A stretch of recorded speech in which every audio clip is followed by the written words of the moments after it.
Hello दोस्तों, स्वागत है आपका अपने यूट्यूब चैनल बी ट्रैवलर पर। दोस्तों आज हम आपको ले चलेंगे भारत के सबसे beautiful and famous tourist places में से एक कश्मीर ट्रिप पर। इस वीडियो में हम आपको कश्मीर ट्रिप से जुड़ी सभी तरह की इन्फॉर्मेशन देने की कोशिश करेंगे, जैसे कि आप कश्मीर कैसे जाएं, कश्मीर में सस्ते बजट में कहाँ ठहरे, कश्मीर में खाने पीने की क्या व्यवस्था रहेगी, कश्मीर में आप कहाँ पर घूमने के लिए जा सकते हैं और किस किस तरह से आप घूम सकते हैं, कश्मीर घूमने आने का बेस्ट टाइम कौन सा रहेगा, एंड मोस्ट इम्पोर्टेंट क्वेश्चन कि कश्मीर ट्रिप को कंप्लीट करने में आपका कितना खर्चा आएगा। दोस्तों इस वीडियो में हम आपको एक एक करके ये सभी इन्फॉर्मेशन देने की कोशिश करेंगे, इसलिए वीडियो को बिना स्किप किए एंड तक देखिएगा। चलिए दोस्तों देर ना करते हुए शुरू करते हैं।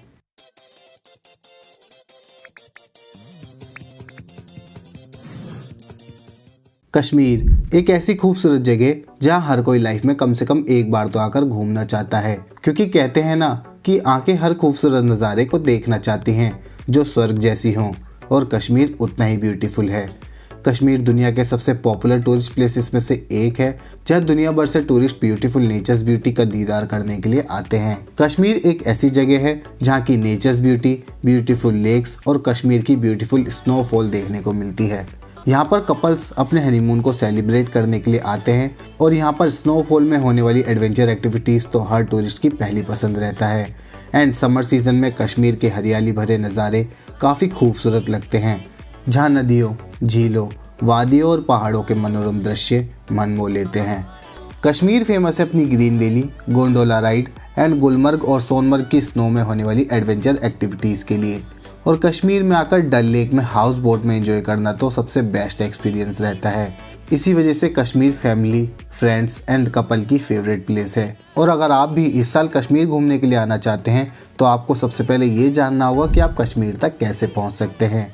आप कश्मीर तक बस, ट्रेन या फ्लाइट के माध्यम से पहुंच सकते हैं। अगर आप ट्रेन के माध्यम से कश्मीर तक पहुंचना चाहते हैं तो आप अपने शहर से जम्मू तवी रेलवे स्टेशन तक पहुंच सकते हैं। And Jammu Tawi railway station तक के लिए आपको भारत के कई बड़े शहरों से डायरेक्ट ट्रेन की सुविधा मिल जाती है। एंड अगर आपको आपके शहर से डायरेक्ट ट्रेन की सुविधा नहीं मिलती है तो आप दिल्ली पहुंचकर दिल्ली से डायरेक्ट ट्रेन के थ्रू आसानी से जम्मू तक पहुंच सकते हैं। वैसे तो कश्मीर में श्रीनगर रेलवे स्टेशन भी है, जहां तक के लिए आज से कुछ समय बाद से ही दिल्ली से श्रीनगर तक के लिए डायरेक्ट ट्रेन चलाई जाएंगी, और अभी यहाँ सिर्फ लोकल ट्रेन ही चलती हैं। आप जम्मू तवी रेलवे स्टेशन तक पहुँचने के बाद वहाँ से by road bus, tempo traveller या फिर शेयरिंग टैक्सी के थ्रू पहुंच सकते हैं। जम्मू से श्रीनगर तक पहुंचने के लिए आपको बस का किराया 500 रुपये से लेकर 600 रुपये तक का पर पर्सन का रहता है। टेम्पो ट्रैवलर में एक पर्सन का किराया 700 रुपये से लेकर 750 रुपये तक का रहता है। एंड शेयरिंग टैक्सी के थ्रू 1000 से 1100 रुपये तक का पर पर्सन का किराया रहता है। और ये सभी सर्विस आपको BC road Jammu bus stand से मिल जाएंगी। एंड दोस्तों अगर आप फ्लाइट के माध्यम से कश्मीर तक पहुंचना चाहते हैं तो आपको श्रीनगर एयरपोर्ट तक के लिए भारत के कई मुख्य शहरों से जैसे दिल्ली से डायरेक्ट फ्लाइट की कनेक्टिविटी मिल जाएगी। अदरवाइज आप जम्मू एयरपोर्ट तक भी बाय फ्लाइट आ सकते हैं, एंड वहां से आप फ्लाइट चेंज करके या फिर टैक्सी, बस या फिर टेम्पो ट्रैवलर के माध्यम से श्रीनगर तक पहुँच सकते हैं। और अगर आप बस के माध्यम से कश्मीर तक पहुंचना चाहते हैं तो आप जम्मू के BC road Jammu bus stand से बस के माध्यम से आराम से पहुंच सकते हैं, जिनका किराया मैं आपको पहले ही बता चुका हूं। और दोस्तों बहुत से लोग श्री माता वैष्णो देवी जी के दर्शन करके कटरा से होकर कश्मीर तक के लिए जाते हैं, तो उनके लिए कटरा बस स्टैंड से और कटरा रेलवे स्टेशन से कश्मीर तक के लिए टैक्सी और बसेस की सुविधा मिल जाती है। आप इस तरह कश्मीर तक पहुंच सकते हैं। जम्मू से कश्मीर तक पहुंचने में आपको लगभग 6 घंटे का समय लगता है। तो चलिए दोस्तों अब आप कश्मीर के श्रीनगर तक पहुंच जाएंगे, तो अब बात कर लेते हैं कि आप अपने ठहरने की व्यवस्था कहां पर कर सकते हैं और कितने बजट में कर सकते हैं। दोस्तों आप ठहरने के लिए होटल डल लेक के पास में या फिर डाउनटाउन एंड लाल चौक के पास में ले सकते हैं। यहाँ पर आपको बजटेड होटल 1000 रुपये से लेकर 3000 रुपये तक में देखने को मिल जाते हैं। और भी आपको यहाँ पर deluxe hotel and luxury hotel देखने को मिल जाएंगे।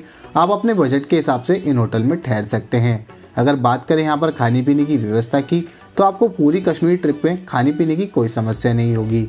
आपको यहाँ पर वेज एंड नॉन वेज दोनों तरह का खाना इजीली मिल जाता है, जो कि आपको हर टूरिस्ट प्लेसेस पर मिल जाएगा। और आपको यहाँ पर 200 रुपये से लेकर 300 रुपये तक में एक नॉर्मल थाली की कॉस्ट आती है। तो चलिए दोस्तों अब खाने पीने की व्यवस्था के बाद अब बात कर देते हैं कि आप कहाँ पर घूमने के लिए जा सकते हैं और किस तरह से घूमने के लिए जा सकते हैं। हम आपको ये जानकारी डे बाय डे के हिसाब से समझाते हैं। आप डे 1 में सबसे पहले श्रीनगर के मुगल गार्डन निशात के लिए जा सकते हैं। दोस्तों मुगल गार्डन डल लेक के किनारे बना हुआ है, जिस वजह से आप इस बाग से डल लेक के सुंदर नज़ारे देख सकते हैं। और पीछे से आपको आसपास की वैली के ब्यूटीफुल नज़ारे भी देखने को मिलेंगे। ये बाग 12 अलग अलग लेवल्स में बटा हुआ है, जो मुगलों के 12 ज्योतिषीय चिन्हों का प्रतीक है। इस बाग में आपको जगह जगह पर फाउंटेन्स एंड फ्लावर्स देखने को मिलेंगे, जो कि इस गार्डन को और भी ब्यूटीफुल बनाते हैं। और इस गार्डन से आसपास का नज़ारा कुछ खास ही रहता है। इस गार्डन में जाने की टिकट 30 रुपये पर पर्सन की रहती है एंड इसकी टाइमिंग सुबह 9 बजे से लेकर शाम 7 बजे तक की रहती है। यहाँ पर आप अच्छे से घूमने के बाद चश्मेशाही गार्डन के लिए जा सकते हैं। यहाँ पर आपको गार्डन के बीच में ये बहता पानी, ब्यूटीफुल फ्लावर्स और ग्रीनरी देखने को मिलेगी, जहाँ पर आप अच्छे से इंजॉय कर सकते हैं। एंड इस गार्डन की टिकट 40 रुपये पर पर्सन की रहती है। यहाँ पर आप अच्छे से घूमने के बाद शालीमार गार्डन के लिए जा सकते हैं। इस गार्डन की एंट्री टिकट भी 40 रुपये पर पर्सन की रहती है। शालीमार बाग काफ़ी खूबसूरत गार्डन है, जहाँ पर आप फाउंटेन्स एंड ग्रीनरी के नज़ारे देख सकते हैं। और इस गार्डन की खास बात यह है कि ये कश्मीर का सबसे बड़ा गार्डन माना जाता है, जहाँ पर आप अपने 1 से 2 घंटे काफ़ी पीसफुल तरीके से स्पेंड कर सकते हैं। और उसके बाद आप टुलिप गार्डन के लिए जा सकते हैं, जो कि मार्च से लेकर अप्रैल के बीच में खूबसूरत नज़ारे दिखाता है, क्योंकि मार्च और अप्रैल में ही यहाँ की टुलिप फ्लावर्स एंड बाकी सभी फ्लावर्स अपने पीक पर होते हैं, जो कि काफ़ी ब्यूटीफुल लगते हैं।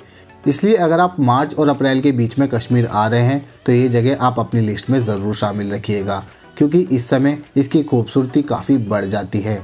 इस गार्डन की एंट्री टिकट 75 रुपये पर पर्सन की रहती है। और इस गार्डन की खास बात यह है कि ये कपल्स की लिस्ट में ज़रूर शामिल रहता है। आप यहाँ पर काफ़ी अच्छा टाइम स्पेंड कर सकते हैं। एंड उसके बाद आप शाम के समय पर डल लेक में शिकारा राइड को एंजॉय करने के लिए जा सकते हैं, जो कि कश्मीर ट्रिप में आपका सबसे यादगार मोमेंट बन सकता है। शिकारा राइड काफ़ी खूबसूरत राइड होती है, जो कि आज के समय में तो और भी काफ़ी पॉपुलर हो चुकी है। वैसे तो ज़्यादातर लोकल लोग इस शिकारा राइड को एक जगह से दूसरी जगह पर जाने के लिए करते हैं, लेकिन शिकारा राइड टूरिस्ट के बीच भी काफ़ी पॉपुलर रहती है, जो कि आपको 4-5 पॉइंट से लेकर 10 पॉइंट तक घुमा देती है। एंड ये शिकारा राइड 1000 रुपये से लेकर 3000 रुपये तक की रहती है, जो कि आपको आपके चार्जेस के हिसाब से ही पॉइंट्स कवर कराती है। ये शिकारा राइड आपको 15 से 30 मिनट तक घुमाती है, जिसमें ये लेक के अंदर अलग अलग पॉइंट्स पर आपको एक्सप्लोर करवाते हैं। आप शिकारा राइड पर बैठकर यहाँ के सुंदर पहाड़ों, पानी और शांति को महसूस कर सकते हैं। और ये डल लेक लगभग 18 किलोमीटर में फैली हुई है। आप इस शिकारा राइड से मीना बाजार के साथ फ्लोटिंग मार्केट को भी एक्सप्लोर कर सकते हैं। एंड दोस्तों, या फिर आप डल लेक में हाउस बोट में भी स्टे कर सकते हैं, जो कि काफ़ी बेहतरीन एक्सपीरियंस रहता है। हनीमून के लिए कपल्स तो इस हाउस बोट स्टे को अपनी ट्रिप में ज़रूर शामिल करते हैं। इन हाउस बोट में स्टे करने का कॉस्ट 2000 रुपये से लेकर 10,000 रुपये तक का रहता है। इसके प्राइस आपकी हाउस बोट पर डिपेंड करते हैं कि किस तरह की आपकी फैसिलिटीज़ हैं, और इसके प्राइस आपके सीज़न पर भी डिपेंड करते हैं। दोस्तों, अगर आपके पास डे 1 में और भी टाइम है तो आप दोपहर में ही शंकराचार्य मंदिर के लिए जा सकते हैं, और उसके बाद शंकराचार्य मंदिर से 5 किलोमीटर की दूरी पर स्थित ज्येष्ठा माता मंदिर के लिए जा सकते हैं। ये मंदिर देवी ज्येष्ठा को समर्पित है। दोस्तों, आपका डे 1 इसी के साथ समाप्त हो जाएगा, और उसके बाद आप नेक्स्ट डे यानी कि डे 2 में गुलमर्ग के लिए जा सकते हैं। श्रीनगर से गुलमर्ग की दूरी लगभग 51 किलोमीटर की है, और इस दूरी को आप बस या फिर टैक्सी से पूरी कर सकते हैं। बस से जाने की बात करें तो आपको बस श्रीनगर से टंगमर्ग तक के लिए मिलती है। बस से जाने का किराया 60 रुपये पर पर्सन के रहता है, और या फिर आप श्रीनगर से गुलमर्ग डायरेक्ट टैक्सी के थ्रू भी जा सकते हैं, जिसका किराया लगभग 3000 रुपये तक का रहता है। और टंगमर्ग पहुंचने के बाद टंगमर्ग से ही गुलमर्ग की दूरी लगभग 13 किलोमीटर की बचती है, जिसे आप टैक्सी से पूरा कर सकते हैं।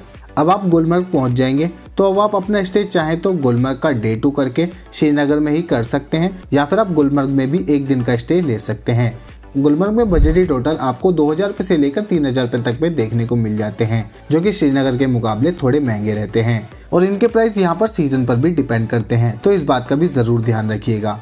दोस्तों, गुलमर्ग काफ़ी खूबसूरत जगह है, जहाँ पर आपको काफ़ी भरी मात्रा में स्नो देखने को मिलती है, जो कि स्नो लवर के लिए बहुत ही पॉपुलर है। गुलमर्ग में आप इन स्नो के बीच काफ़ी सारी एडवेंचर एक्टिविटीज़ कर सकते हैं, जैसे स्नो स्कूटर, स्कीइंग और स्नोबोर्डिंग जैसी और भी कई सारी एडवेंचर एक्टिविटीज़ देखने को मिलती है, जिन्हें आप यहाँ पर इंजॉय कर सकते हैं। और आप यहाँ पर चाहे तो हॉर्स राइड और ट्रैकिंग को भी इंजॉय कर सकते हैं, जिन्हें आप अलग अलग पॉइंट पर जाकर कर सकते हैं। यहाँ पर ये भी काफ़ी ज़्यादा पॉपुलर है।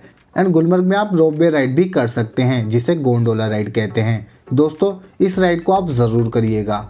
ये दुनिया की 2nd हाईएस्ट रोपवे है, जो कि शायद आपकी लाइफ का सबसे बेस्ट मोमेंट रहेगा।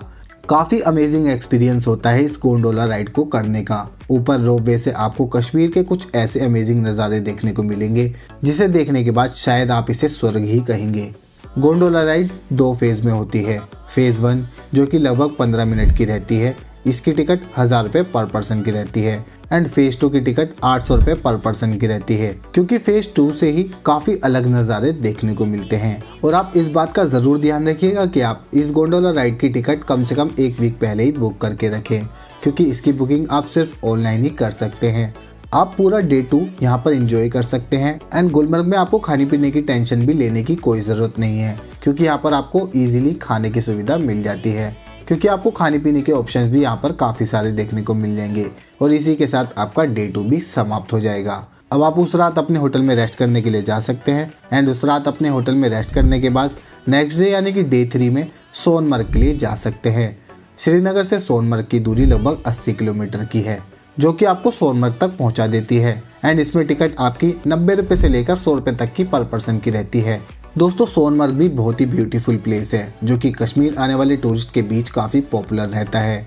विंटर सीजन में ये जगह स्नो से ढकी हुई काफ़ी सुंदर दिखाई पड़ती है। दोस्तों, सोनमर्ग सी लेवल से लगभग 2800 किलोमीटर की ऊंचाई पर स्थित है, जो कि काफ़ी अमेजिंग प्लेस है। सोनमर्ग में काफ़ी सारे प्राचीन जगह हैं, जैसे कि Gangabal lake, Vishansar lake, Krishansar lake और गदासर लेक। ये काफ़ी मेन अट्रैक्शन रहते हैं। और जोजिला पास और थाजीवास ग्लेशियर सोनमर्ग में पॉपुलर टूरिस्ट प्लेस है, जहां पर हर टूरिस्ट जाना पसंद करता है। नेचर ब्यूटी, लुभावनी ग्लेशियरों और शांति झीलों से घिरा सोनमर्ग अपनी मनमोहनीय सुंदरता से हर साल हजारों इंडियंस और फॉरेनर टूरिस्ट को अपनी ओर अट्रैक्ट करता है। आप डे 3 में पूरा दिन इन ब्यूटीफुल प्लेसेस पर घूम सकते हैं एंड आपका डे 3 कब खत्म हो जाएगा आपको शायद पता भी नहीं चलेगा। अब आप उस रात अपने होटल में रेस्ट करने के लिए जा सकते हैं एंड उसके बाद आप नेक्स्ट डे यानी कि डे 4 में पहलगाम के लिए जा सकते हैं। श्रीनगर से पहलगाम की दूरी लगभग 90 किलोमीटर की है और श्रीनगर से आप पहलगाम तक बस के थ्रू पहुंच सकते हैं, जिसमें एक पर्सन का किराया 90 रुपये से लेकर 100 रुपये तक का रहता है। उसके अलावा आप टैक्सी बुक करके भी पहलगाम तक पहुँच सकते हैं। पहलगाम जम्मू और कश्मीर का एक ब्यूटीफुल अट्रैक्टिव हिल स्टेशन है। ये खूबसूरत हिल स्टेशन अपने पीसफुल और खूबसूरत नेचर ब्यूटी के लिए फेमस है। जो भी टूरिस्ट पहलगाम घूमने के लिए आता है वो इसकी खूबसूरती को देखकर हैरान रह जाता है। अगर आप इस खूबसूरत जगह की सैर करने के लिए आते हैं तो यहाँ पर आपको हरे भरे बागान, केसर के खेत, हरी भरी घाटियाँ और यहाँ बने छोटे घरों को देखकर खुश हो जाएंगे। पहलगाम के टूरिस्ट प्लेसेस की सैर करने के अलावा यहाँ पर आप कई पहाड़ों में ट्रैक के लिए भी जा सकते हैं। पहलगाम में भी आपको काफी भारी मात्रा में स्नोफॉल देखने को मिलती है, जिसकी वजह से कश्मीर ट्रिप में पहलगाम की खास जगह है। पहलगाम में काफी सारे फेमस टूरिस्ट प्लेसेस हैं, जैसे आप चंदनवाड़ी, ममलेश्वर टेम्पल, आरू वैली और मोस्ट फेमस बेताब वैली के लिए जा सकते हैं। आप इन चारों प्लेसेस को कवर करेंगे तो आपको पूरा दिन लग जाता है और इसी के साथ आपका डे 4 भी कंप्लीट हो जाएगा।